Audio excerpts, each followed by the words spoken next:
তোমরা তো জানো বর্তমান দিনের ভালোবাসা কেমন।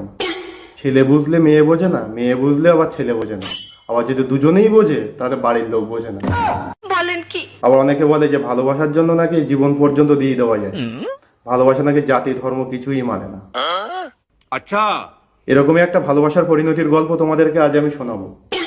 প্রথমে ভূমিকাটা দিলাম কেন সেটা ক্রমশ প্রকাশ্য। আজ আমি তোমাদের মশা আর কুকুরের প্রেমের কাহিনী শোনাবো, শুনলে খুবই ভালো লাগবে।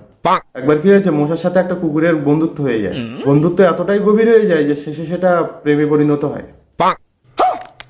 না, এই তো অবাক হওয়ার কিছু নেই। ওই যে প্রথমেই বলেছি, প্রেম জাতি ধর্ম মানে না। দেখতে দেখতে তাদের প্রেম যখন অনেকদিন হয়ে গেল, তারপরে একটা সময় তাদের প্রেমের ভিতরে ভ্যালেন্টাইন্স উইক, যেটা বলে ভ্যালেন্টাইন সপ্তাহ চলে আসলো। সেটা তারা মহা ধুমধামে তখন উদযাপন করা শুরু করে দিল। ভ্যালেন্টাইন্স উইকে তাদের রোজ ডে, প্রপোজ ডে এগুলো সব পালন করা কমপ্লিট হয়ে গেছে, খুব আনন্দ করে সেলিব্রেট করেছে তারা। তারপরে আসলো কিস ডে। কিস ডে পালন করার সময় মশা কুকুরকে তো প্রচন্ড কিস করছে, কুকুরও খুব আনন্দে লাফাচ্ছে, আর ওই রকম যে ডাকে সেরকম ভাবে ডাকছে।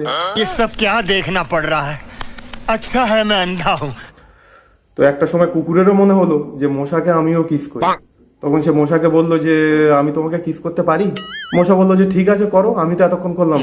তখন মশাও রাজি হয়ে গেল। তখন কুকুর যখন হা করে কিস করতে গেল, তখন মশা পেটের ভিতর চলে গেল কুকুরে। তারপর মশাটা কুকুরের পেটে গিয়ে মারা গেল। ওই যে বলেছি আগেই যে ভালোবাসার জন্য অনেকে জীবন দিয়ে দেয়, তো মশাও জীবন দিয়ে দিয়েছে।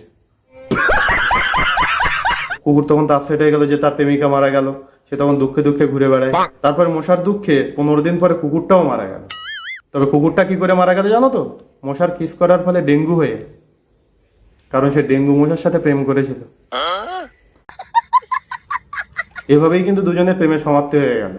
মশা আর কুকুরের অমর প্রেম কাহিনী কেমন লাগলো তোমরা কিন্তু কমেন্টে জানিও। আর যদি এই জোকসটা ভালো লাগে তাহলে কিন্তু চ্যানেলটিকে অবশ্যই সাবস্ক্রাইব করে রেখো। আজকের মতো টাটা।